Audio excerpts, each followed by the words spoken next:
La idea de este webinar es tener una conversación acerca de innovación, mostrarles una metodología en la cual van a poder lograr solucionar los retos estratégicos a los que nos estamos enfrentando por esta coyuntura y poder hacerlo con un framework metodológico que nos ayuda realmente a encontrar mejores soluciones.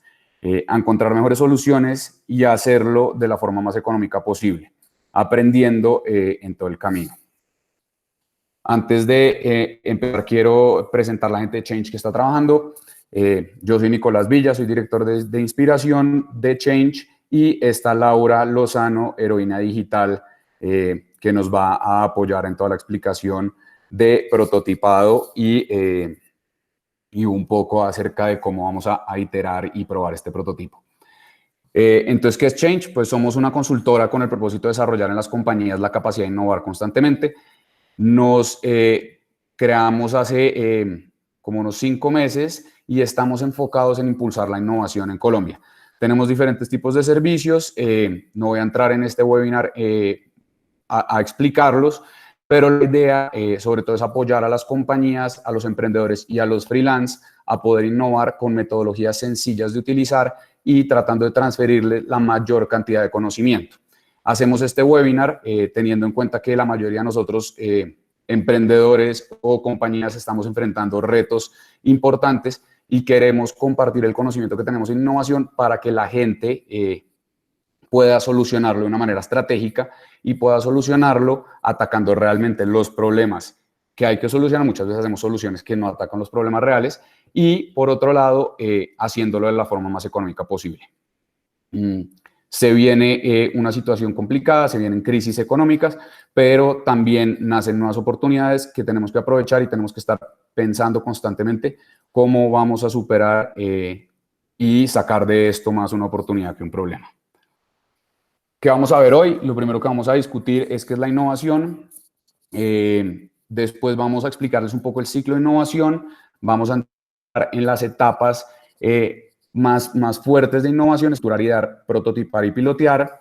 No vamos a entrar en detalle en la etapa de implementación porque son otras metodologías que requieren un webinar independiente para explicarlas. Y por último vamos a concluir. Va a ser un webinar bastante relajado y charlado. Quiero que participen cuando tengan preguntas. Como yo no puedo ver la pantalla, entonces le pido el favor a Laura que me ayude cuando haya preguntas y debamos interrumpir. Mientras, pues les voy a ir explicando. No sé si desde ya alguno tiene una pregunta. Listo. Bueno, sigamos. Entonces, ¿qué es la innovación? Porfa, silencien el micrófono mientras, para que no se oiga de fondo eso. Bueno, la innovación tiene muchísimas definiciones y no está claro para el mundo qué es innovación. Algunos dicen que tiene que agregar valor al cliente, otros a la compañía, otros dicen que es el proceso, servicios. Pero les tengo estas 3 definiciones de innovación de diferentes personas y les voy a comentar la que yo tengo. Lo primero es convertir una idea en una solución que le agregue valor al cliente, pensando idea, solución, valor al cliente, interesantes conceptos. Después está la introducción de nuevos productos y servicios que le agregan valor a la organización. Entonces, este personaje, en vez de hablar de agregar valor al cliente, está pensando más en valor a la organización. Y Jorge Barba hace una definición un poco más etérea, en donde dice es la entrega del futuro. Para mí, la innovación es simplemente agregar algo nuevo en un proceso, un producto o un servicio, o ya sea crear algo nuevo que le agregue o valor al cliente o valor a la organización. El valor al cliente siempre se traduce en valor a la organización, entonces ambos son complementarios. Pero en términos resumidos, la innovación no es como muchos pensamos, en donde yo tengo que irme a realidad aumentada, realidad virtual, o tengo que hablar de inteligencia artificial para innovar. No, la innovación es hacer las cosas diferentes y agregar valor, ya sea al cliente o a la organización. Estas metodologías van a ver, y sobre todo en Change lo tratamos de hacer muy seguido, trata de que las soluciones sean lo más sencillo posible. Las compañías, cuando inician sus procesos de transformación y arrancan con la ola de innovación, cometen mucho el error de tratar de irse por lo más guau. Entonces, lo más guau son las soluciones que involucran nuevas tecnologías y que por lo tanto son mucho más costosas, mucho más complejas de desarrollar y no aprecian la innovación que se basa en la sencillez. Entonces es importante que realmente pensemos que la entrega del futuro, como le dice Jorge Barba, no es únicamente con la mejor tecnología o con las soluciones más complejas a nivel técnico, sino que hay innovaciones muy bonitas, muy sencillas y que generan mucho valor. Un ejemplo claro de esto es, por ejemplo, la notica que le dejan a uno en las tazas de Starbucks cuando uno compra. Entonces le dicen, tiene una bonita sonrisa, cualquier notica de estas que genera un diferencial muy fuerte frente a la competencia y hace que una marca se posicione. Entonces miren que yo no estoy hablando de innovar con inteligencia artificial porque no hace falta, es un esfero que pusieron y unas personas a escribir unos mensajes que le alegran la vida a las personas y eso hace que la marca se diferencie. Ahora sí les voy a explicar qué es el ciclo de innovación. El ciclo de innovación consiste en estas 5 fases. La primera en donde estructuro, dejo claro cuál es mi problema y mi reto, después saco las ideas, después prototipo, hago el piloto y termino implementando y desarrollando mi solución. No entro más a explicar esta gráfica, es muy sencilla y vamos a entrar a cada una de las etapas en las próximas diapositivas. Lo que quiero que se lleven acá es que el ciclo de innovación, o sea, innovar, tiene unas etapas y es importante que respetemos esas etapas. Como humanos, tenemos una debilidad muy fuerte y es que pensamos en ideas y no en problemas. Ahorita en la etapa de estructurar vamos a ver por qué eso es un problema, pero hace que nosotros siempre pensemos en soluciones sin lograr analizar muy bien los problemas y sin lograr analizar muy bien las situaciones actuales. Cuando cumplo el ciclo de innovación, logro analizar muy bien estas etapas. Entonces, por eso entramos a la primera etapa. Por eso la primera etapa no es idear, es estructurar, en donde yo de verdad debo resolver cuál es el problema, quién es y qué piensa mi usuario y qué existe relacionado con ese problema.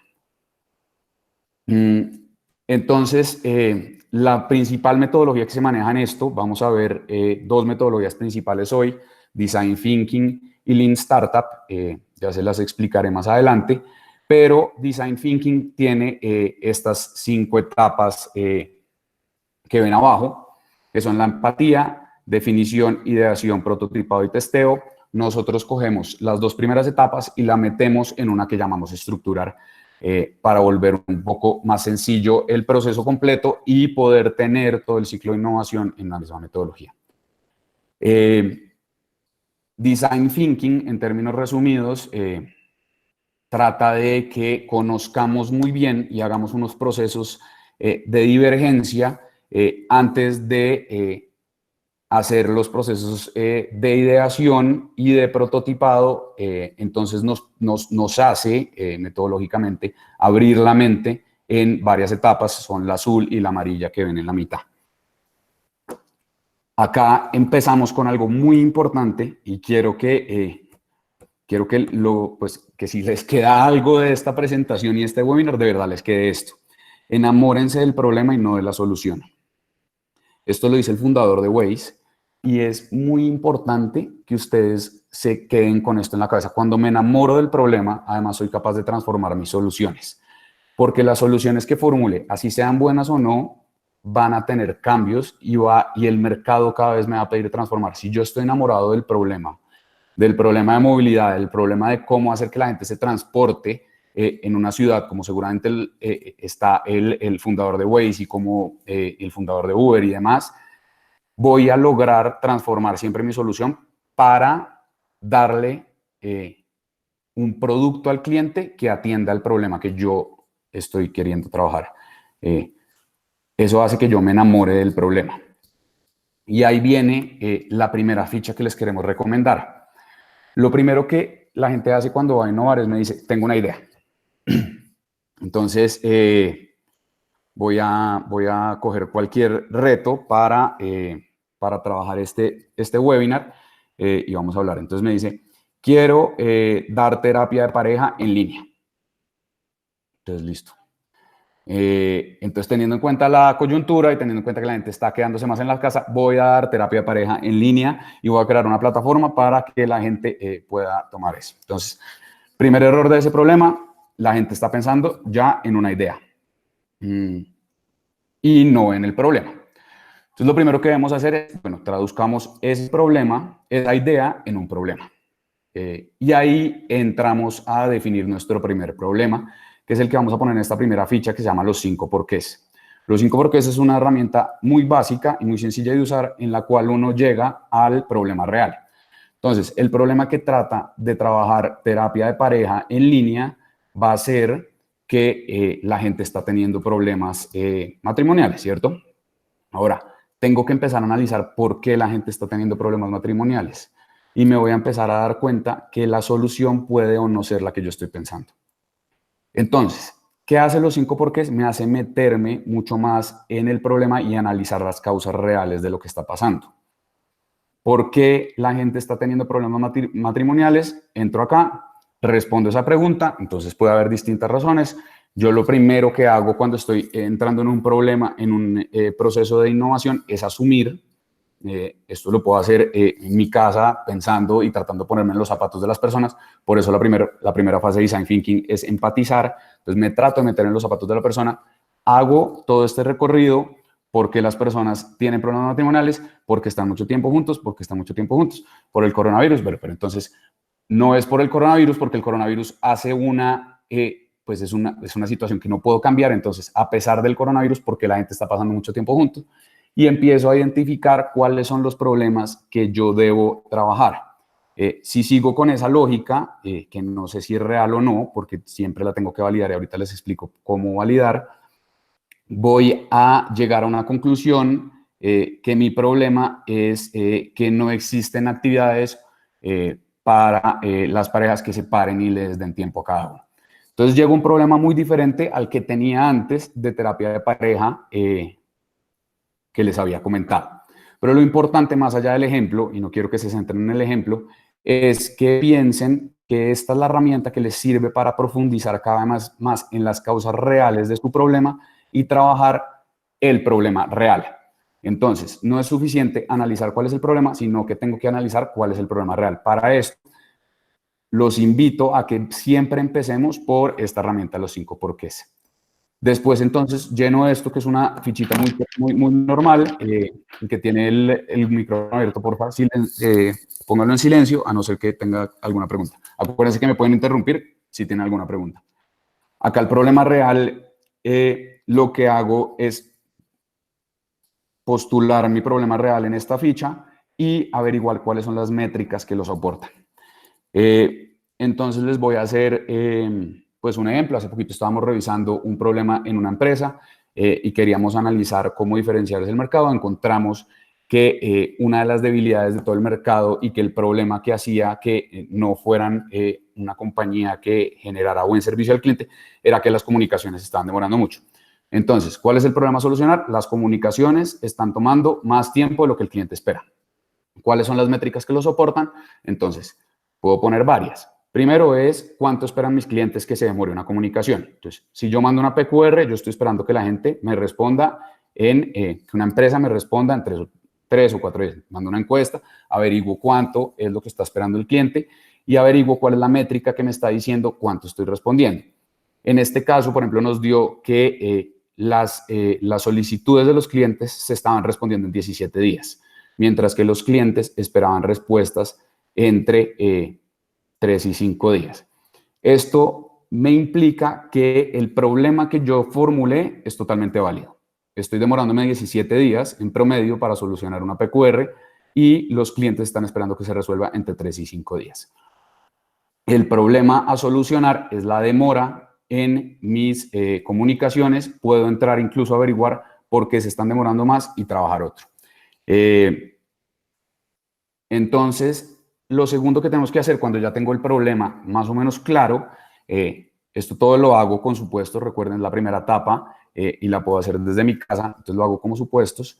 Después hago una herramienta que se llama el Empathy Map. El Empathy Map, como su nombre lo dice, sirve para empatizar con el usuario. Entonces, es una herramienta muy, muy buena para lograr ponerme en los zapatos de mi usuario. Acá la herramienta es muy sencilla. Yo cojo a mi usuario en general, entonces digo, esta compañía, por ejemplo, digamos que la compañía que estoy tomando en temas de comunicaciones es una compañía que vende pizzas. Lo que me doy cuenta es que las PQRs, entonces mapeo mi cliente, mi usuario, que ya lo debería tener medio claro, o si no tengo y estoy haciendo un producto nuevo, supongo cuál es mi usuario y empiezo a llenar esta ficha con base en lo que piensa y siente arriba. Entonces averiguo y supongo lo que realmente le importa, cuáles son sus preocupaciones, cuáles son sus inquietudes y aspiraciones. Si es una persona que en general está pensando una cosa o está sintiendo otra. También lo que oye, que dice, que hace, que ve, los esfuerzos y los resultados. Súper sencillo, no hay que matarse por llenar esta ficha, sirve es para lograr ponerse en los zapatos del usuario. Después lleno un día en la vida y hay diferentes herramientas. Un día en la vida es una muy buena herramienta cuando yo tengo que intervenir el día de algún usuario.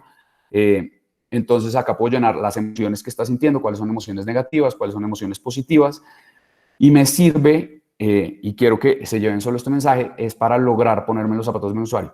Muchas veces pienso que la gente tiene un problema y no lo tiene. Como puede ser el problema que les acabo de decir, que la gente necesita terapia de pareja.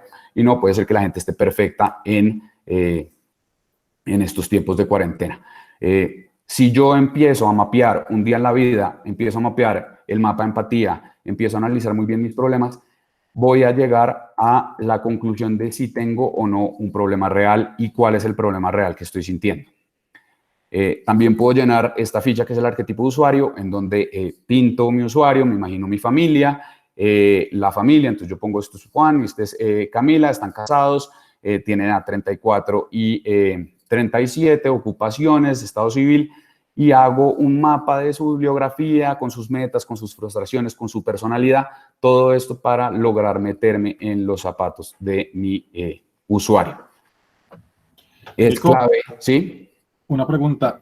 ¿Todos estos formatos y lo que vaya a venir de aquí en adelante, nos los vas a pasar o tenemos algún lugar donde podamos acceder a ellos? Sí. Entonces, ahorita cuando terminemos les cuento, pero sí les voy a enviar toda esta presentación.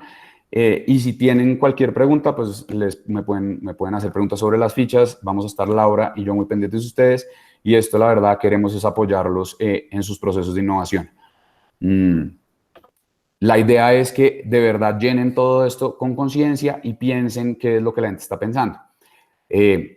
Con base en ese conocimiento que yo tengo de mi usuario, es que empiezo a identificar los dolores reales de mis clientes. Nos ha pasado con empresas, por ejemplo, que montamos problemas o montamos programas de formación muy fuertes para temas financieros en vivienda de interés social, por ejemplo. Y nos damos cuenta que la gente no tiene problema de formación y tiene más problemas racionales y emocionales a la hora de comprar. Entonces, lo que nos pasaba era que pensábamos que la gente no tenía conocimiento de finanzas y por lo tanto entraban gastos que no debía gastar, pues que no debía entrar y perdía su vivienda. Y nos dimos cuenta después que lo que pasaba era más que la gente sabía que podía perder su vivienda, pero estaba en un ataque por comprar un televisor y lo hacía. Entonces, nuestra solución no se enfocaba en trabajar problemas de conocimiento financiero, porque ya lo tenían y nos dimos cuenta de eso, sino trabajar en problemas emocionales, pues en trabajar la parte emotiva de la compra y hacerle ver a la gente que la vivienda era su meta final y su finalidad en un proceso de 2 años y no el televisor que tenía en ese momento. Entonces, dependiendo del problema que yo identifique, voy a tener una solución u otra. Por eso, Design Thinking es la metodología que nos dice, vea, tránquese antes de ir a pensar en soluciones y piense realmente el problema. Hace poquito también me llamó una persona y me dijo, tengo este problema y quiero crear una plataforma para que la gente se pueda conectar con empresas. Y empezamos, bueno, ¿cuántas personas pueden tener este problema? ¿Las personas tienen el problema o es la empresa? cuál es realmente el dolor, cuánto dura el dolor, ¿pagarían por esto o no pagarían por esto? Y empiezo a hacer un montón de preguntas para identificar si la gente haría, pues, sí, si se alinea con lo que yo voy a solucionar después. Y por último, y es clave, es hacer la investigación. Yo he entrado por muchos proyectos de innovación y esta es la parte que más corta se nos queda siempre. Y es hacer un muy buen benchmarking e investigación al respecto, en donde se analiza qué hace la competencia. Si yo estoy creando soluciones de couples therapy, entonces tengo que analizar qué hace la competencia en ese sentido, qué existe, qué no existe. Tengo que analizar referentes. Si alguien en Singapur lo está haciendo muy bien y ya está posicionado, entonces lo tengo que analizar. He creado muchas soluciones. Hace poquito hicimos uno en Change y nos pasó, duramos días investigando y en algunas conversaciones nos dicen como, ustedes hacen lo mismo que y nosotros sí, no lo teníamos mapeado, pero sí estamos haciendo exactamente lo mismo. Y es importante tenerlo mapeado. Así yo vaya a entrar en la competencia, necesito tener mapeado mi competencia, a mis referentes. Necesito también tener mapeada mi perspectiva. Mi perspectiva es, ¿cómo es esto a futuro? Si yo estoy creando una solución de educación, lo más lógico es que yo averigüe cuál es el análisis que han hecho expertos en la educación del futuro. Si va a ser en línea, si no va a ser en línea, si la gente dice que va a ser en learning by doing, o sea, aprendiendo haciendo, o si va a estar enfocada en retos, o si va a estar enfocada en clases magistrales, como lo tenemos ahorita. Pero tengo que averiguar qué me dicen los expertos sobre ese problema. También tengo que averiguar qué hay disponible en temas de tecnología. Y por otro lado, tengo que ver qué dice la prensa de la academia. Muy clave, qué dice la prensa de la academia, también me abre un poco los ojos y me hace ver qué es lo que está pues, actualmente diciéndose sobre ese problema. Ahí es donde voy a empezar a encontrar data sobre si mi problema es o no real, si no lo tengo al principio. Y esta data me servirá para llenar las métricas que definí en esta ficha. Cuando yo completo todo esto, y por eso les digo, lo primero que hago es un análisis y hago todas las, pues asumo todo esto, me tengo que ir a validarlo. Entonces me tengo que ir donde mi arquetipo de usuario y le digo, venga, ¿usted realmente se considera más introvertido o extrovertido? Y no lo debo hacer como una encuesta, como lo acabo de hacer, sino más bien analizando si la persona es introvertida, extrovertida, cuál ha sido su bibliografía y poniéndome en los zapatos, pero en una entrevista que tenga con esta persona, no en encuestas. Y la verdad les recomendamos la mayoría de las veces no centrarse en hacer encuestas, sino más bien en hacer entrevistas y validar. Si quieren diseñar una solución para pilotos, como me decían hace unos días, voy y hablo con pilotos. Y no tengan miedo de sacar las ideas. ¿Por qué? Porque la idea de ustedes de verdad no vale nada hasta que se implemente. Las ideas sin desarrollo y sin implementación y sin haber pasado por proceso no vale nada. Entonces no sientan miedo a la hora de decir esta es mi idea, porque primero no han entrado acá, entonces no deberían hablar de la idea, y segundo deberían es hablar de los problemas. Debería yo decirle, ¿siente usted que tiene este problema? ¿Cómo es? Explíqueme más o menos qué hace cuando tiene este problema, cada cuánto lo tiene. Y así empiezo a identificar muy bien qué es lo que tiene mi usuario. Hago estas entrevistas, deberían entrevistar a la mayor cantidad de personas que tengan y definen en esta ficha qué encontraron, qué sintieron, su insight y cuál es el reto. Su insight es clave. El insight es una verdad oculta. Como les contaba ahorita un poco lo del reto de las finanzas versus la emoción de comprar algo, mi insight es que la emoción le gana la razón a la hora de comprar cosas. Y creo que nos pasa a todos. Pero cuando está esa emoción y tenemos ese 50% de descuento, a veces muchos cálculos y muchas deudas se nos van detrás y entra es primero esa emoción a tomar una decisión. Y ese es un insight, es una verdad oculta. Es una verdad que está, que no se ve tan clara y que tenemos que mapear a la hora de crear una solución. Después de todo esto, lo que hago es coger el último reto que tenían los 5 porqués, que es la ficha que les expliqué al principio, y cambiarlo en un reto. El último problema que tenían los 5 porqués y cambiarlo en un reto. Entonces, si seguimos con el problema de la emoción le gana a la razón, mi reto es lograr hacer que la gente esté más emocionada por la compra de vivienda que por la de una moto o la de un televisor cuando tiene el descuento ahí. Y tengo que ver cómo solucionar ese reto. Cuando defino ese reto, estoy listo para pasar a mi segunda fase, que es idear. Les doy un ejemplo muy claro. Nosotros hace poquito creamos una solución en donde hacemos concursos de innovación porque nos dimos cuenta que la mayoría de las empresas no tenían tiempo para pasar por este ciclo. Le veían valor, pero el tiempo es muy, muy poco el que le dedican en temas de porcentaje. Por lo tanto, soluciones de innovación se demoran 6 años, 1 año en estructurarse, pues en pasar por todo el primer ciclo, cuando podrían hacerse en unos meses. Por lo tanto, entonces dijimos ¿cómo hago? Mi reto es ¿cómo hago para que las empresas encuentren tiempo para hacer esto? O ¿cómo hago para que otras personas lo hagan por ello? Entonces definí muy bien mi reto y con base en eso empezamos a crear soluciones. Ahí es donde pasamos a la fase de idear. No sé si antes de entrar a idear, alguien tenga alguna pregunta sobre la fase de estructurar. Yo tenía 2 preguntas sobre esta fase. La primera es, hablando ya de innovación dentro de empresas que ya están estructuradas, muchas veces esta fase se queda corta por cuestiones básicamente de presupuesto.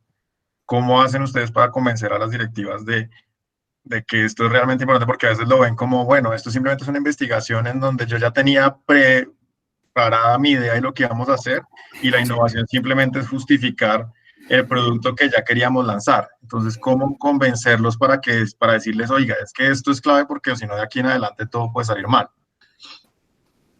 Listo, muy buena pregunta, complicado convencer, porque cuando la gente ya tiene una idea metida en la cabeza, es muy complicado hacer que se devuelvan. Y lo normal, y lo que me ha pasado la mayoría de las veces cuando tratamos de devolvernos, es que la gente termina mandando el camino y como frustrándolo a que llegue a su idea.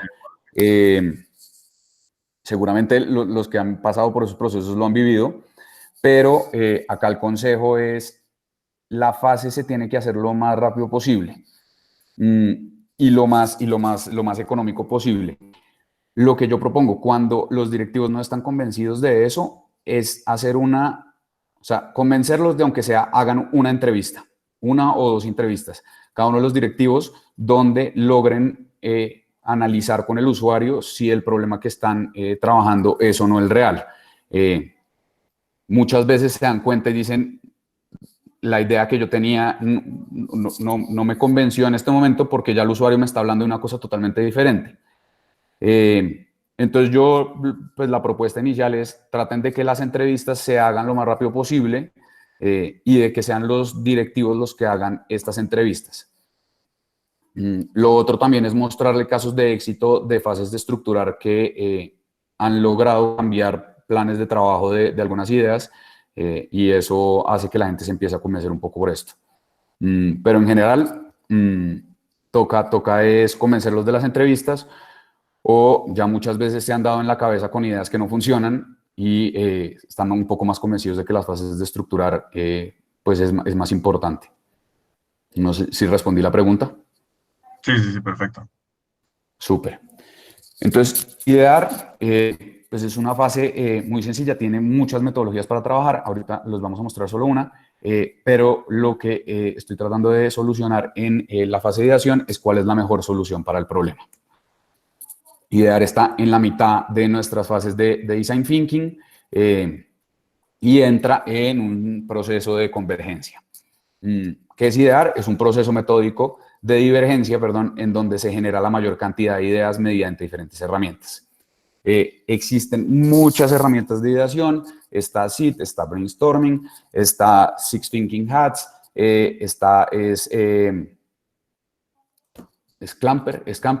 Scamper, y hay demasiadas y pueden usar demasiadas. Acá les vamos a explicar la más sencilla, que es Brainstorming.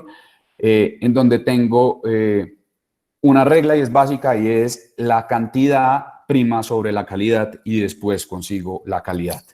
Entonces, las ideas del brainstorming las reglas del brainstorming es no decir no, fomento las ideas locas, digo cualquier tipo de huevonada, perdón la palabra, que se me ocurra, digo la mayor cantidad de cosas que se me ocurran, entonces cantidad más que calidad, y construyo sobre las ideas de las demás.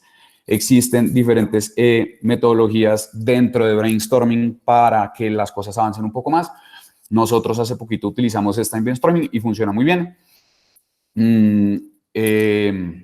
Pero entonces, lo primero que yo hago en brainstorming, me lleno de post-its. Llénense de post-its y háganlo con un grupo y le ponen el reto. Entonces, ¿cómo solucionaría... volvamos al problema de los divorcios, que puede no tener mucho sentido y por eso es que hay que hacer muy bien la fase de estructuración. Entonces, si yo digo, ¿cómo hago para que la gente pase más tiempo solo estando dentro de la misma casa? Entonces, bueno, reto. Entonces empieza la gente y les mando la pregunta suelta para que todos empiecen a resolver con base en eso. Ahí saldrán unas 10 ideas por persona, 5 ideas por persona, no importa, pero pues ahí toca empezar a de verdad pensar como más allá. Después puedo empezar a ponerme situaciones. Entonces, ¿cómo trabajaría esta situación, Mario, para tener tiempo solo si fuéramos Mario? Después, si fuéramos Iron Man, si fuéramos Elastic Girl de Los Increíbles, y empiezo a trabajar situaciones para encontrar diferentes ideas a lo que estoy pensando.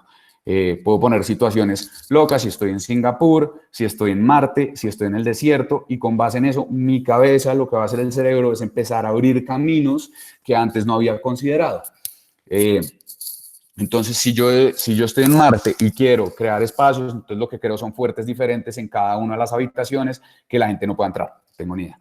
Pero la gente empieza a abrir caminos que antes no había considerado. Y ahí ponemos diferentes situaciones. En este caso, por ejemplo, estábamos creando unas zonas comunes experienciales con la Universidad de los Andes y pasamos por todo este reto. Si tuviéramos sobrepoblación, entonces, ¿cómo creo zonas comunes experienciales o cómo hago que la gente pase tiempo solo en la casa estando en cuarentena, teniendo sobrepoblación, teniendo espacio ilimitado, teniendo dinero ilimitado, si no tuviéramos gente? Entonces ya el cerebro empieza y se va al revés, ¿no? Ahora no tengo todo lo que había pensado, sino no tengo gente, no tengo electricidad, no tengo felicidad, y empiezo a poner cada vez más condiciones haciendo que la gente vaya a rincones de su creatividad a los que no iría si no tuviéramos este tipo de situaciones. Esto nos sirve, fue muy interesante cuando le dijimos a la gente como si no tuviera felicidad y todo empezaron a crear un montón de ideas interesantes, pero se van a los rincones del cerebro y buscan realmente la creatividad con que la extraen.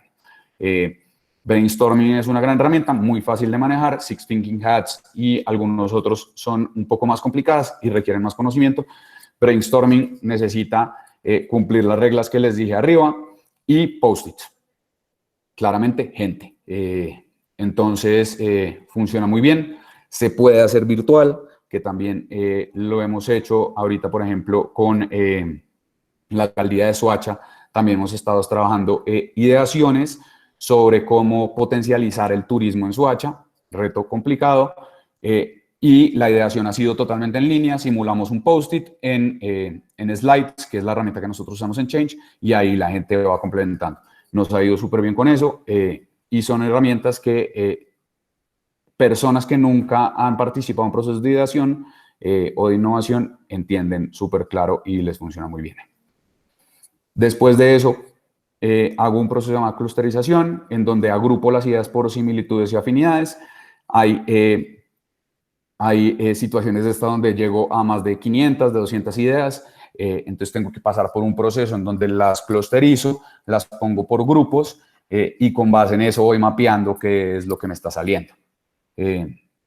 Después de eso voy a hacer un proceso que se llama la conceptualización, en donde formulo y consolido el resultado de los mejores atributos de las ideas propuestas. Es esta pieza, es muy sencilla, donde marco los clústeres, que además les debía haber puesto nombre arriba, se me olvidó decirles, marco los clústeres favoritos, los clústeres que de verdad tienen un potencial de solucionar mi idea. Así sea loco, revisen el clúster, porque hay muchas ideas locas que me aterrizan ideas muy, muy buenas. Entonces, eso me sirve, metan los clústeres, después definen el concepto. Entonces, yo puedo hacer el concepto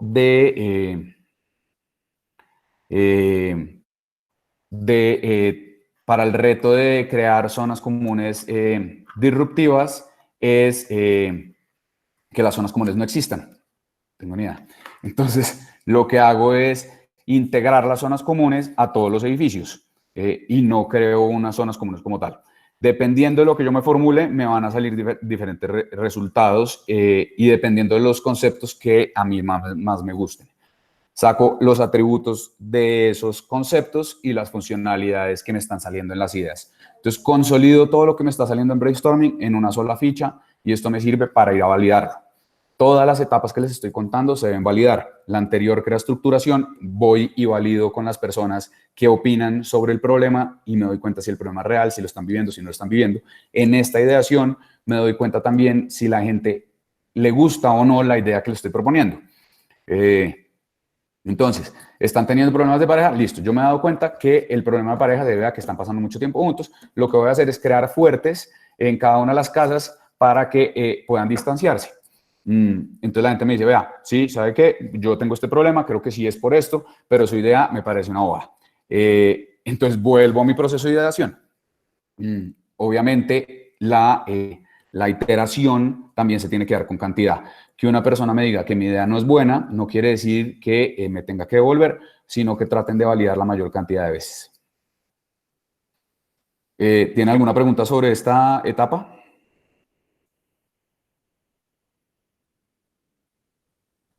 Perfecto. ¿Sí? No, ninguna. Súper. Después paso a la etapa de prototipar, en donde voy a contestar dos preguntas muy sencillas. ¿Esa es realmente la mejor solución?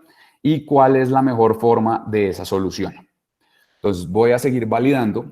Acá lo que estoy haciendo es identificando cada vez más si estoy yendo por buen camino o no, porque pues muchas veces nos estamos devolviendo y yendo por mal camino. ¿Qué pasa? Muchas veces la gente arranca a prototipar y se saltó a estructurar y idear. Y ni siquiera a veces se saltan a prototipar y empiezan a desarrollar. ¿Qué pasa cuando empiezo a desarrollar y he faltado por todas estas etapas? ¿Alguien, por favor, cierra el micrófono? Gracias. Me va a tocar, seguramente voy a gastar muchísima plata en mi desarrollo, voy a crear funcionalidades que pueden no servir para desarrollar mi solución, o puedo estar desarrollando algo que no resuelve ningún problema. Si no resuelve ningún problema, no ataca ninguna necesidad del ser humano, que siempre debe hacerlo, seguramente voy a crear basura. Entonces, estas etapas me sirven para no crear basura y no gastar plata en cosas que no debería. Seguimos. Le dejo a Laura para que nos explique bien qué es prototipar. No es mi fuerte, es el fuerte de Laura. Bueno, les voy a hablar sobre prototipar. Entonces, para empezar, ¿qué es prototipar? Prototipar es volver a hacer una representación tangible de todo lo que hicimos antes, del concepto, de los atributos y cómo llevamos eso a validarlo con los usuarios, que es lo más importante.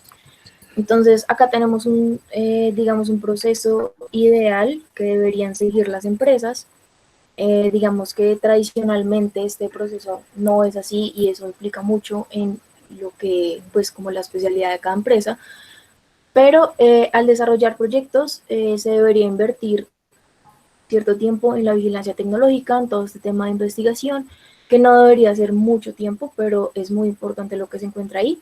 Después se debe definir muy bien las funcionalidades basados en todo lo que ya se definió antes y en lo que se encontró que se está pasando en el mundo para lograr hacer una conceptualización de esos prototipos bajando los atributos. Entonces, se coge la conceptualización de la que ya habló Nicolás, y todo este definición un poco emocional que tiene el proyecto se lleva a un prototipo definiendo unos atributos puntuales. Se hace un prototipado a bajo costo, y la idea de lograr hacer un prototipado a bajo costo es poder validar, iterar muchas veces, porque finalmente los refinamientos y estar validando todo el tiempo con el usuario, pues es lo que llega a que un producto sea exitoso cuando ya esté en el mercado.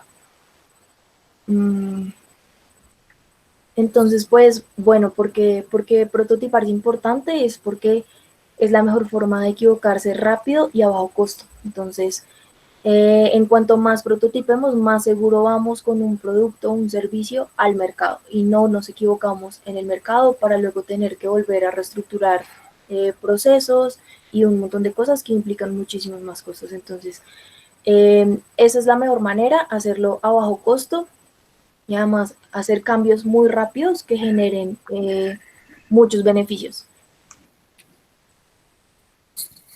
¿Sí? Entonces, bueno, los tips importantes para prototipar es, primero, siempre hay que tener claras las funcionalidades del producto que vamos a prototipar.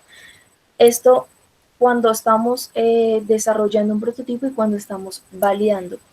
¿Por qué es importante? Porque nosotros tenemos que, cuando estamos validando, saber muy bien qué implica que una funcionalidad esté bien y qué no.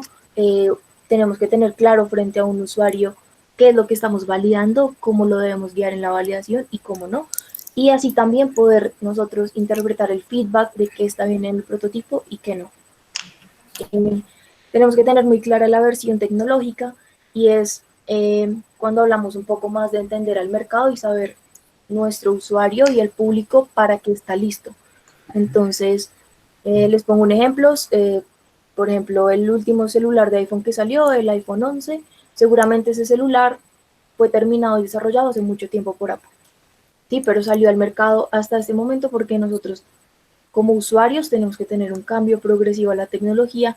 Entonces también eso depende del éxito que vayan a tener nuestros productos o servicios con nuestros usuarios, ¿no? Poder entender ellos a qué están adaptados, a qué se van a adaptar y qué cambios pueden ser beneficiosos o no en ese momento. Tercero, debemos definir muy bien los prototipos y los atributos. Pues lo que ya habíamos hablado anteriormente, saber qué vamos a comunicar, qué no.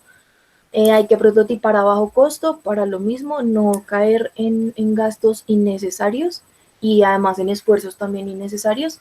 Y lo más importante es la validación y la iteración, siempre con los clientes, siempre, y siempre debe haber un avance y no caer en un círculo de refinamiento en donde no hay ningún avance. Entonces validamos y volvemos y refinamos, pero realmente no estamos refinando. Entonces, en eso hay que tener cuidado de no seguir dando botes en cosas que no estamos avanzando. Entonces, en cada iteración nosotros deberíamos aprender y generar un avance en el proyecto. Entonces, bueno, pues el principal objetivo de los prototipos, si bien nosotros ya estamos validando una idea o una funcionalidad que está bien o no para el mercado, tenemos que aprender a generar emociones en las personas y aprender de esas emociones.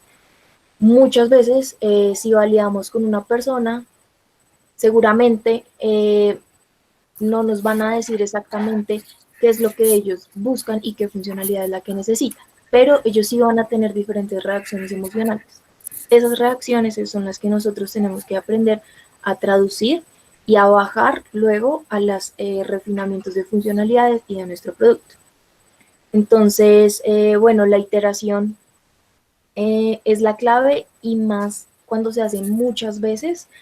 Entonces, no sé si todos conozcan Angry Birds, es este juego que salió hace tiempo de unos pajaritos que destruyen como fuertes y un montón de cosas. Pues Angry Birds nació de un par de estudiantes que dejaron de estudiar, se gastaban la plata del semestre desarrollando esta aplicación. Mucho tiempo después los papás se dieron cuenta que no estudiaban, entonces fue todo un rollo ahí. El punto es que ellos lograron sacar Angry Birds en su iteración número 54, ¿no? Entonces, miren todas las iteraciones y seguramente todos los procesos por lo que ellos pasaron para lograr tener un producto que tuvo el impacto que tuvo en ese momento mundialmente. Entonces, con esto un poco el mensaje es, no importa cuántas veces haya que iterar, siempre y cuando vayamos seguros al mercado en todo sentido, ¿no? Entonces, por eso vamos a iterar siempre en un prototipo liviano. ¿Por qué? Porque es sencillo, es básico, se pueden hacer cambios rápidos y además no es necesario tener ni infraestructura ni muchos recursos para poder generar un prototipo. Entonces, bueno, estos son ejemplos que tenemos de cómo prototipar diferentes productos que pueden llegar a tener las empresas. Entonces, aquí está por un ejemplo y es una aplicación. Para eso usamos paper prototyping. Entonces, como ven acá, dos casos en donde uno se simuló con una hoja muy larga horizontalmente, pues todas las pantallas que iban pasando y simplemente se iba haciendo la animación un poco, pues como con la carcasa del celular. En el otro se usa una libreta, asumiendo que es un celular, una pantalla y solamente pasa para ver información. En esto es importante también tener en cuenta que no es necesario tener, si por ejemplo el tema es una aplicación, un producto digital, no es necesario tener un producto como carcasa muy bien desarrollado, ¿no? Creo que todas las personas han usado un celular, una aplicación, entonces tienen que mapear muy bien qué es lo verdaderamente importante de prototipar. En este caso, lo verdaderamente importante de prototipar es la información de cada pantalla, ¿sí? No tanto cómo se va a ver el celular, cómo va a jugar, cómo no. ¿Okay? Este es un ejemplo de Service Prototyping y es, estas personas estaban intentando prototipar un servicio, lo que hicieron fue recrear todo el espacio con cajas de cartón, cada uno pues asumió la postura y la posición que requería y se tomó muy en serio el papel, ¿no? Entonces ellos desde nosotros mismos debemos entrar como cambiar como el chip y entrar como en el rol de nuestro prototipado y asimismo involucramos al usuario a que también lo haga, ¿no? Entonces se simuló el servicio completo sin instalaciones reales, con cajas y todo era simulado, pero la validación salió muy bien y en verdad se pudo recoger los datos que se necesitaban para validar. Y este otro es Product Prototyping y es un ejemplo de cuando estaban empezando a salir estas... Cardboard. Entonces, aquí estaban validando puntualmente cómo debería ser la forma de la diadema. Entonces, como ven acá, empezaron a usar cintas, un poco materiales, papel, y solamente lo simulaban con el celular. Entonces, todo funciona perfecto, es más un poco usar la creatividad para saber cómo prototipar y qué puede ser más viable o no. Bueno, antes de terminar, la parte de prototipado, a veces muchas personas se preocupan por sus habilidades de diseño, como me pasa a mí. Yo soy negado para dibujar cualquier cosa, entonces, por ejemplo, si tengo que prototipar alguna aplicación, normalmente lo que hago es una cosa súper sencilla como la que se ve a la derecha y la acompaño contando la historia. Entonces, uso storytelling y trato de transferir, pues mi habilidad es hablar, entonces lo que hago es hablar para contar la historia que yo tengo detrás de esta aplicación que estoy tratando de prototipar, así tenga cero diseño, pero trato de transferirle esas emociones a las personas y ver cómo me responden. Entonces muchas veces contar una historia apoyado en un prototipo de muy baja calidad, pongámoslo así, también funciona para que la gente logre, para que yo logre transmitir esas emociones. Tengo una pregunta ahí. Listo, tú sacas el prototipo y se lo muestras a alguien. ¿Cómo recibes el feedback? O sea, le preguntas como, oiga, ¿qué tal le pareció? ¿Qué le cambiaría? ¿O cómo recibes tú el feedback de las personas a las que les muestras el prototipo? Hay dos opciones. La primera es charlado. Logro que la gente me pase esta información, o hay una herramienta que no pusimos acá en donde yo hago una cuadrícula y después le digo a las personas que llenen esa cuadrícula o la lleno con la información que me dan. La cuadrícula es una, si hago muy rápido la diapositiva, 2 segundos, simplemente hago una cosa así, perdón, como un plano cartesiano, pues, y le digo que por favor acá me pongan lo bueno, lo malo,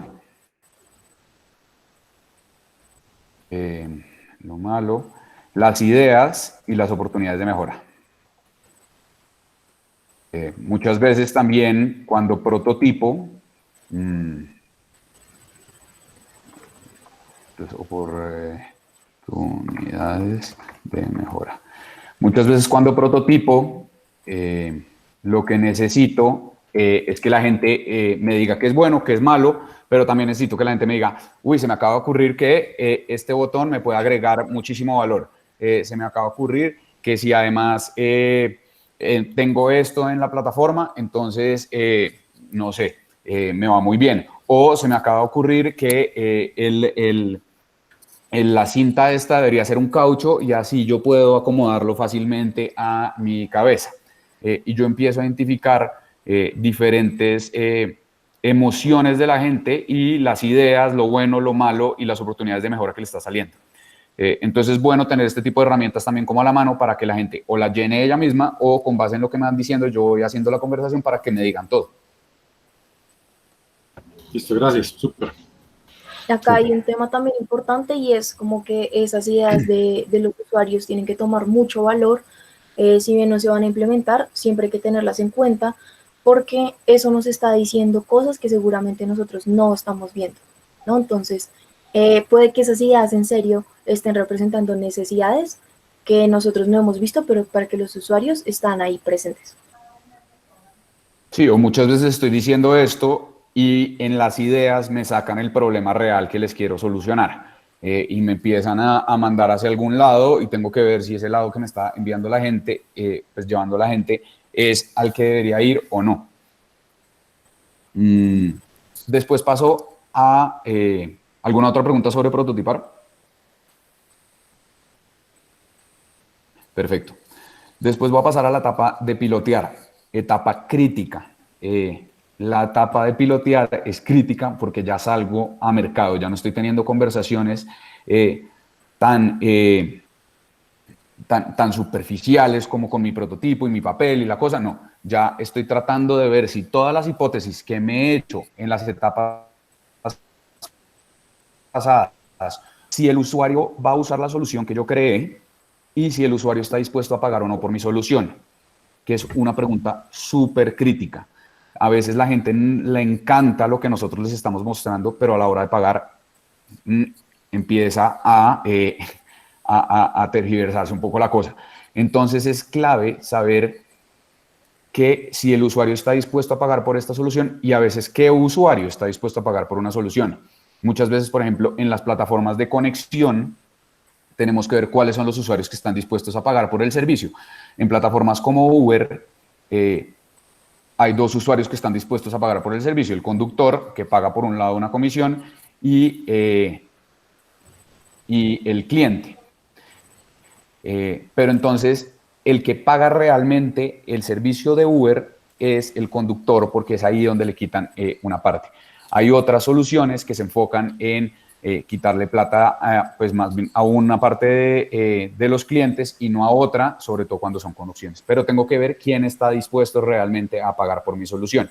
Por ejemplo, cuando yo creo plataformas como tuempleo.com, tengo 2 opciones. O las empresas me pagan, o headhunters, o las empresas me pagan por las personas que yo consiga, o la persona me paga por conseguirle empleo. Y es una discusión bastante fuerte, sobre todo en ese tema, ¿quién debería pagar? Hay unas digitales que se enfocan en que el usuario se va a pagar por conseguir empleo y hay otras que son la empresa la que paga por el empleo. Es diferente, son diferentes hipótesis y hay que validar cuáles funcionan y por qué valor. Para eso sale una nueva metodología que diseña Eric Rice hace hace algunos años, que es el método Lean Startup. Lean Startup, Lean, hablando de la metodología Lean Manufacturing, que nació en los años 90, donde se dedican a tener la menor cantidad de desperdicios posibles, y startup de creación de startups. Entonces, lo que dice este proceso básicamente es: meta sus hipótesis más arriesgadas, construyalas, mídalas y aprenda, pero invirtiendo poco para aprender mucho y fracasar rápidamente y barato.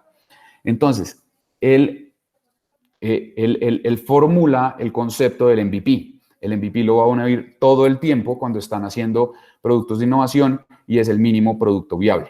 El mínimo producto viable es, como lo dicen sus palabras, es ese producto que con el menor número de funcionalidades y por lo tanto de costo me dice si mi propuesta es viable o no es viable, y tiene que ser funcional en cierto sentido. Entonces, mi mínimo producto viable es funcional y sirve para que yo construya el MVP y para que mida y aprenda. Entonces, lo tengo que hacer muy barato. Y el MVP funciona, y la mejor forma para coger el MVP es decir, bueno, ¿cuál es mi hipótesis? Mi hipótesis es que la emoción le gana a la razón, ¿cierto? Como habíamos hablado en algunos problemas. Cuando yo formulo mi plataforma, entonces yo dije, bueno, lo que voy a hacer es crear una plataforma en donde la gente, si va a comprar algo, entonces se va a meter, no sé, saca la tarjeta de la billetera y tengo un sensor que le llega una notificación al celular y le dice: pilas, no vaya a gastar en huevonas. Entonces, yo me creo toda una plataforma con un montón de mensajes, con un montón de pestañas, y lo que estoy poniendo, seguramente porque ya tengo en mi cabeza y es imposible que la gente no haga esto, se crea todo. La gente cuando está creando soluciones ya piensa en el color, casi que lo primero que hace es ponerle un nombre, ponerle un logo. Entonces, cuando yo pongo esto, lo que digo es: creo mis historias de usuario que nacen de las metodologías ágiles, en donde pongo como tipo de usuario quiero un elemento, una acción para conseguir esto. Entonces, como usuario, como cliente, quiero una notificación en el celular para darme cuenta cada vez que voy a hacer un gasto. Lo pongo todos esos requerimientos y esos atributos que yo quiero en mi proyecto, y únicamente llevo al MVP los que me van a ayudar a comprobar mi hipótesis. Si mi proyecto tiene un call center para resolver dudas técnicas sobre la plataforma, seguramente no es un requerimiento crítico del MVP. Y la gente entonces a veces dice: necesito que tenga el call center, entonces no puedo arrancar sin el call center, y le pasa mucho a las empresas grandes que tienen demasiado miedo por hacer MVPs porque les da miedo fallar, y el MVP está hecho para fallar. O sea, cuando terminamos un MVP, lo ponemos en el mercado y nos va mal, es un logro. Es un logro porque debimos haber aprendido de eso. Si no aprendimos de eso, de malas, están mal, pero si lo lograron y aprendieron de lo que sale de los MVPs, quiere decir que van a lograr construir un mejor MVP para medir nuevos aprendizajes y cada vez tener el producto que realmente les funciona a ustedes.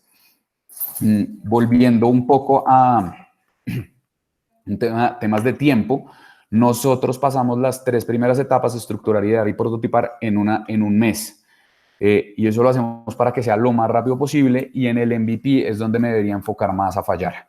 Pero hay que tratar de hacer muy bien las 3 primeras etapas, pero lo más rápido posible, porque la gente se empieza a desesperar, respondiendo a la persona que me hizo la pregunta, si no hay desarrollos. Las victorias tempranas en este proceso son los aprendizajes. Para explicarles un poco más los ejemplos de MVPs, porque hay otras personas que creen que es muy complicado hacer MVPs. Entonces, MVPs súper fácil de hacer, landing page, pueden ser apps o pueden ser productos fantasmas. Productos fantasmas es algo que a mí me encanta, ya les explico qué es. Los landing page, hagan landing page en herramientas donde es muy fácil. Está Sites, en Sites de Google. La mayoría creo que tiene acceso a Sites de Google si tiene una cuenta de Gmail, o en Wix. Por ejemplo, yo creo todos mis MVPs en Sites si son landing page y quiero mostrarle a alguien cómo funciona. Sites es Excel, queda para el que tiene ojo de diseñador, es súper feo, para los otros funciona. Laura seguramente me dirá que no, pero funciona muy bien para hacer un MVP y que la gente pueda hacer uso de lo que yo estoy probando. A veces lo que yo necesito cuando yo hago landing page o cuando yo hago MVPs es que le pongo un front como si el producto existiera, pero el back, lo que yo estoy haciendo detrás, lo estoy haciendo manual. Entonces hace poquito, por ejemplo, queríamos crear un robot. Por ejemplo, digamos, quiero probar si Siri es una buena idea o no es una buena idea. Si la gente le hablaría o no al celular, ¿cierto? Es una hipótesis. La gente le va a hacer dudas hablándole al celular. No tengo que crear un robot de inteligencia artificial para darme cuenta si la gente le habla o no. Lo que hago es hacer un call center, casi que un call center detrás, y reviso cómo hago para hacer que la gente esté pensando que le está hablando un robot, pero lo que está respondiendo es personas. No sé si Siri hicieron eso, seguramente hicieron algo parecido para probar las ideas, pero me sirve para no tener que invertir millones de pesos o dólares en ese caso en una solución sin saber que la gente la va a probar. Productos, por ejemplo, que han fracasado, hay muchísimos. Uno, no sé si se acuerdan, por ejemplo, los Google Glasses, en donde la gente tenía un aparatico al lado del ojo que le proyectaba cierta información y se cayó como al año. Entonces, muchos productos fracasan. Seguramente Google le invirtió demasiado a ese producto y había que ver es cómo hacía un MVP para probarlo y salir al mercado con algo en donde la gente me dijera, no me gusta tener algo en el ojo al lado, las gafas son muy pesadas, etcétera, etcétera, etcétera. Los landing page se pueden hacer en Wix o se pueden hacer en sites de Google y funcionan muy bien para hacer fronts en donde parezca que yo tengo algo real. Las apps, también hay diferentes herramientas para crear apps, súper gratis y baratas de usar. A veces hay que pagar unos dólares, pero no es mucho. Y yo creo soluciones, yo soy ingeniero civil y yo creo soluciones en ese tema de cosas. Entonces, créanme que el conocimiento de diseño no debe ser muy amplio. Y por otro lado están los productos fantasmas. Los productos fantasmas son MVPs que simulan el producto, pero no existe realmente.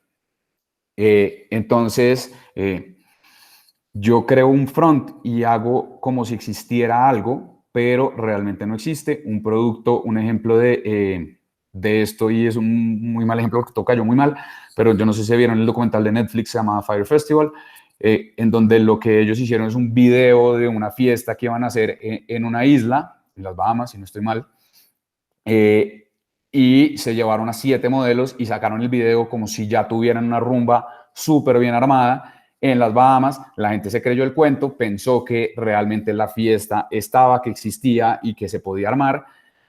La gente compró el producto con un producto fantasma porque el video era una simulación de lo que iba a pasar y se fue adelante. Y compraron y todo se fue a un caos. Súper buen documental para que se lo vean, pero los MVPs pueden ser productos fantasmas que hacen parecer que el producto existe, pero no existe. Ejemplos de MVPs. Airbnb fue un gran MVP donde 2 personas que eran roommates no tenían para pagar el alquiler y a uno se le ocurrió como pongamos un sofá y lo alquilamos, pongamos un colchón inflable, lo alquilamos y tenían 2 hipótesis. La gente pagará por dormir en casa de otros en lugar de hoteles. Esa era su primera pregunta. Y la segunda pregunta que tenían, la segunda hipótesis que querían comprobar, era la gente está dispuesta a arrendar un espacio en su casa por noche. La primera que comprobaron fue la primera pregunta, pusieron un colchón en su cama, creo que pusieron un buen wifi, hicieron como la cosa medio bonita y se empezaron a dar cuenta que la gente sí pagaba por quedarse en su casa, si no estoy mal era San Francisco, entonces pues un destino interesante. Y por otro lado, la gente está dispuesta a arrendar un espacio de su casa por noche sin crear ningún producto, creo que lo hicieron todo por redes, se dieron cuenta en una convención y probaron las 2 hipótesis. Después, ahí sí habían creado un producto, crearon una landing page súper básica, tenía como 3 opciones, cuando uno ve los pantallazos es bien interesante, pero sin gastar mucha plata se dieron cuenta de que tenían un gran proyecto, que tenían una gran idea, que tenían un gran producto y siguieron adelante con la siguiente fase. Otro que es genial, es Dropbox, donde donde la hipótesis que tenían era si a la gente le gustaría guardar archivos en la nube en vez del disco duro. En esa época, todos guardaban archivos en el disco duro y Dropbox era de los primeros que empezaba a decir, venga, guardemos los archivos en Internet, donde nadie entendía ni siquiera que guardar archivos en la nube. Dropbox hizo un video, no tenían ningún producto, hacen una simulación como si el producto existiera y asumen y le decían a la gente, y lo guarda acá, y esta es la nube, y después lo puede acceder en otro computador, y les contaban toda la historia, lo que yo les decía un poco, que la gente que es muy buena para contar historias, pues para hacer videos y para contar historias, y contaron la historia de Dropbox, lo lanzaron, miles de personas se unieron a la iniciativa de Dropbox, y con base en eso consiguieron plata para crear el producto. Se dan cuenta que a la gente le gustaría guardar archivos en la nube en vez del disco duro sin tener que crear Dropbox, que costó bastante plata para crear. Otro es Zappos. Zappos es una tienda de zapatos por internet. Es de los primeros que empezó a vender zapatos por internet y el tipo hace una cosa genial, crea un landing page. Entonces, es casi como si yo... sí, creo un landing page, es una bobada que yo creo en internet, en sites, como yo les digo, 5 segundos, y el tipo lo que dice es, voy a montar una tienda de zapatos, bueno, quiero comprobar que la gente compre eso, entonces no voy a comprar millones de zapatos y ponerlos en mi plataforma y crear un sistema de inventario y crear un montón de cosas, no. Voy a ir a las tiendas de zapatos, voy a tomarle foto a los zapatos y voy a colgarlo en mi página. Y al tipo alguien le decía, quiero estos zapatos, y el tipo se iba a la tienda, los compraba y se los mandaba. Y así se empezó a dar cuenta que la gente sí compraría zapatos por internet. Entonces, miren cómo prueban hipótesis sin tener que crear grandes productos. La mayoría nos pasa que cuando nos pensamos en nuestro producto, estamos muy pocos dispuestos a sacrificar requerimientos. Entonces, Zappos logra montar un producto que funciona sin tener que montar un sistema de inventario detrás. Entonces, y logra probar y logra montar una compañía de millones de dólares, sacrificando una cosa básica que era el inventario, incluso teniendo el producto. Y acá el mensaje es, hay que sacrificar cosas porque lo importante es crear las hipótesis fuertes que yo tengo. Y muchas veces para crear esas hipótesis fuertes, para probarlas, tengo que estar como empresa detrás haciendo cosas que después voy a automatizar, después voy a organizar, pero priorizo probar mi hipótesis. Los MVPs deberían ser de alrededor de unos 3 meses, hay diferentes teorías al respecto, pero es importante que esté en el mercado y me dé cuenta que la gente sí compraría zapatos, sí subiría las cosas a la nube y sí pagaría por dormir en la casa de los otros. ¿Tienen alguna pregunta en esto? Nicolás, hablando en empresas como ya, como que no startups, sino empresas ya estructuradas, el MVP a veces también tiene el problema de que si yo lo lanzo y no funciona, hay un problema reputacional. ¿Sería válido como no sacarlo al mercado abierto, sino de pronto una subsección del mercado? Sí, de acuerdo. Entonces hay dos opciones. Hay varias opciones que pueden hacer las empresas. Súper claro que lo que tengo es un riesgo reputacional cuando saco algo que está en otras palabras, para muchos incompleto. Entonces lo que tengo que hacer es, o por un lado, probarlo con un mercado específico y cuando les digo que lo voy a probar, les estoy diciendo, no que es un MVP porque la gente no me va a entender o muchos no me van a entender, les digo que estoy sacando un producto de prueba y que necesito que me ayuden a validarlo. Y cojo un grupo y con mensajes genero esa confianza. Otro es hacer lo que usted dice, que es cojo y digo, solo le vamos a mandar a este grupo poblacional dentro de mi empresa y lo pruebo con menos riesgo. Y el otro es crear marcas blancas. Las marcas blancas son marcas que no existen. Entonces, si soy Falabella y quiero probar una nueva forma de vender en la que mando las cosas por drones, tengo ni idea, pero me da miedo que la gente empiece a decir, ahora cómo Falabella va a contaminar, si va a afectar la vista de los apartamentos, si va a tener drones por todas partes. Entonces lo que hago es creo una empresa que se llama ventas aéreas, y estas ventas aéreas, que detrás está Falabella, otra empresa grande, logra montar ese MVP sin que nadie se dé cuenta que hay alguien detrás. Cuando fracasa, fue ventas aéreas la que fracasó y no la otra empresa. Esas son unas estrategias que se pueden dar. Una es como la sinceridad con los clientes, otra es coger un grupo poblacional en el que estoy dispuesto a fallar, y otro es crear una marca ficticia. Perfecto, listo. Súper. Bueno, ya vamos a terminar. Quiero comentarles la última fase, es implementar y desarrollar. Entonces, aquí ya respondo a las preguntas de cómo construir la solución, cómo vender la solución.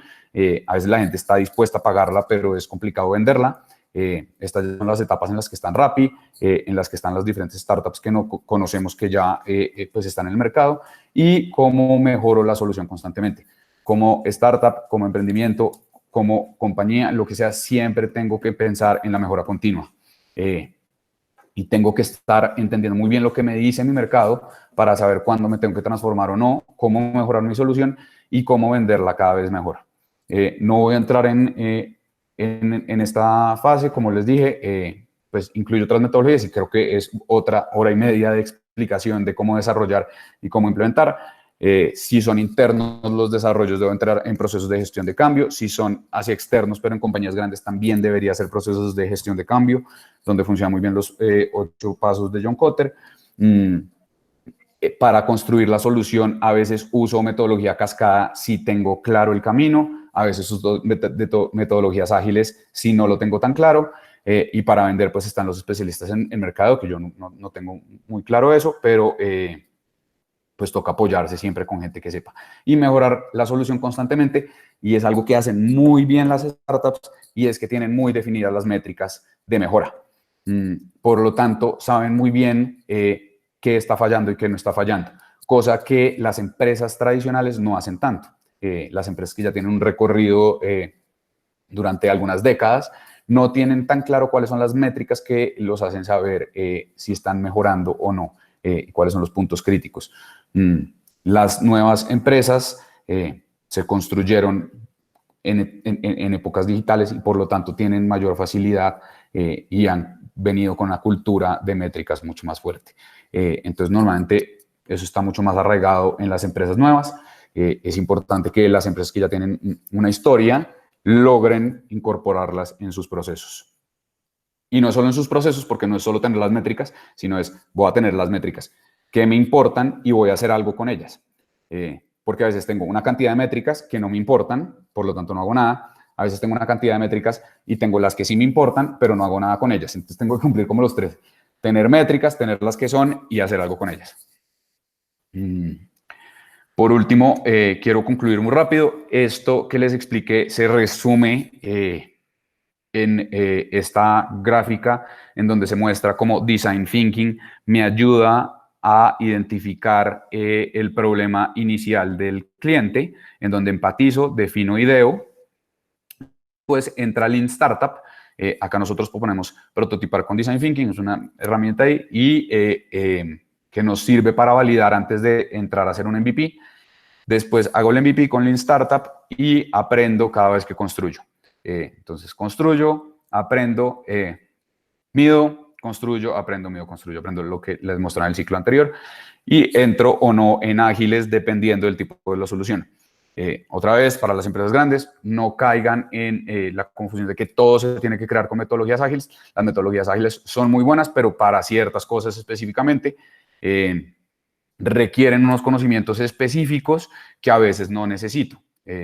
Porque a veces en cascada me funciona bien y la gente está acostumbrada a cambiar a trabajar en cascada, y no tengo que entrar en todo un proceso de transformación para implementar metodologías ágiles en la empresa, a no ser que tenga las características de metodologías ágiles. Por último, lo que quiero que concluyamos con todo este webinar de innovación, en donde tratamos de consolidar toda la información de las principales etapas de un proceso del ciclo de innovación. muy rápido, muy concreto. Ojalá se hayan llevado pues, mucha información y mucho conocimiento, pero lo importante acá es aprender rápido y barato. Entonces, construyan muy poco y de a poco van construyendo. No quiere decir que lento, pero voy dando pasos pequeños, pueden ser muy rápidos, pero voy aprendiendo en cada paso. Los pasos de gigante, por ponerlo en términos un poco más colequiales, no sirven para este proceso. Los pasos de gigante lo que hacen es que me tenga que devolver más.